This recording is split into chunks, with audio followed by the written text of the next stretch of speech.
I think the point of this meeting today is that we really are searching and confirming that we are creating a company that we can believe in. And I guess if I had a slogan for the day, it's "you got to believe." And so you might hear me say that a couple of times, and you know that's not original. But you do have to believe in order to move through this transformation and lead this transformation like each and every one of us in this room is doing and is intending on doing going forward. The conference theme is breaking through. For those of you who were not at the conference last year, the theme was listening to our customers and listening to our people. And I think as we go through today, you'll see that there's some continuity relative to those themes. As I look at our objectives today, again, it's that simple objective of coming together, coalescing together, making another step forward on creating the kind of company that we all want to be associated with, taking an assessment of where we've been, what kind of progress we've made, refresh, if you will, at this very moment. I think when you step back from all of the fatiguing moments of the day and the week and the year, that you've got to ask yourself, can you refresh and can you recommit? So I'll ask you to think about that. And I also ask you to think about who's here today. We have almost 1,000 people here today. The first conference was a little over 500. Last year it was a little over 700. And we've expanded for very good reason this year to almost 1,000 people. 1,000 people out of almost 60,000. 2%. Think about it in that context.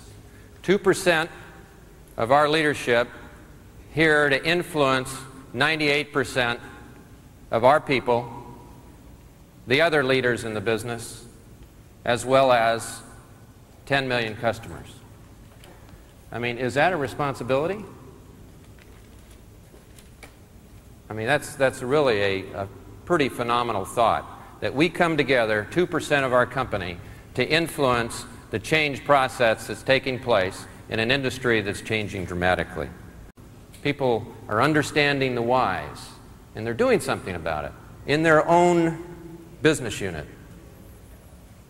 When I visited with Victor Williams in Orange County and John Seymour's group recently, and we went out on a call to a customer,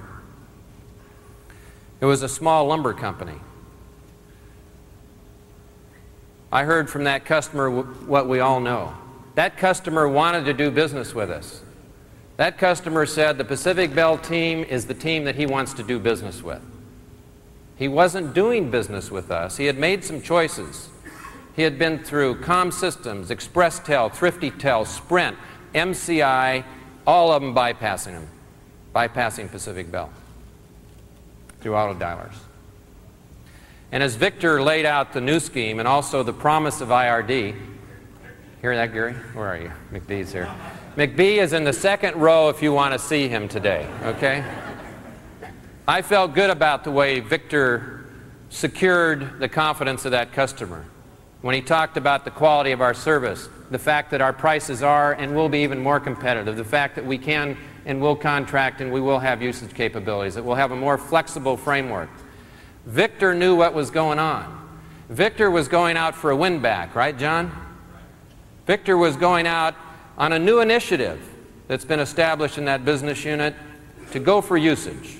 And guess what? He was proud of the win-backs that he had secured, and he was proud of the fact that he was being compensated on how well he was doing that. I felt